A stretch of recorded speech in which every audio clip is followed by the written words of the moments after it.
జై శ్రీమన్నారాయణ. భగవద్భక్తుల ఏకాదశి అంటేనే పరమ పవిత్రమైనదిగా చెప్తూ ఉంటారు మన పురాణ ఇతిహాసాల ప్రకారం, మన హిందూ సాంప్రదాయాల ప్రకారం. మనకు ముఖ్యంగా నెలకు 2 చొప్పున 24 ఏకాదశులు వస్తూ ఉంటాయి.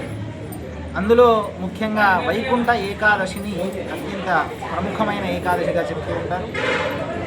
మనకు 6 మాసాలైతే దేవతలకు ఒక పగలు, మరొక 6 మాసాలైతే వారికి ఒక రాత్రి అని మనకు పురాణాల ప్రకారం చెప్తూ ఉంటారు.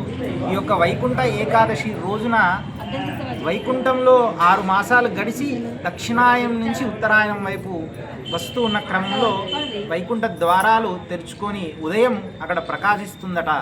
అంటే అక్కడి నుంచి ఆ వెలుతురంతా కూడా భూమండలం అంతా వ్యాప్తి చెందుతుందని మనకు పెద్దల నుంచి సూచించబడింది.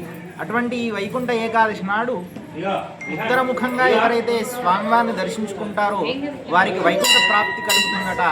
అంటే ఉత్తరాయణము పుణ్యకాలం ప్రారంభమవుతున్న గడియలలో ఎవరైనా కూడా స్వామివారిని దర్శించుకున్న వారికి ప్రాప్తి, పరమపదంలో ఉండేటువంటి నారాయణుని యొక్క అనుగ్రహం లభిస్తుందని చెప్తూ ఉంటారు. ముక్కోటి ఏకాదశి అంటే ముక్కోటి దేవతలందరూ కూడా వారికి ఈ యొక్క ఆయనం మారుతుంది కాబట్టి వారందరికీ కూడా ఉదయము అనేది వస్తుంది కాబట్టి ఆ ముక్కోటి దేవతలందరూ కూడా మనకు దర్శనం ఇచ్చే రోజుగా అని కూడా చెప్తూ ఉంటారు. కాబట్టి అది అన్ని ఏకాదశిలోకెల్లా ముఖ్యమైన ఏకాదశిగా ఈ యొక్క ఏకాదశిని ముక్కోటి ఏకాదశిగా చెప్తూ ఉంటారు.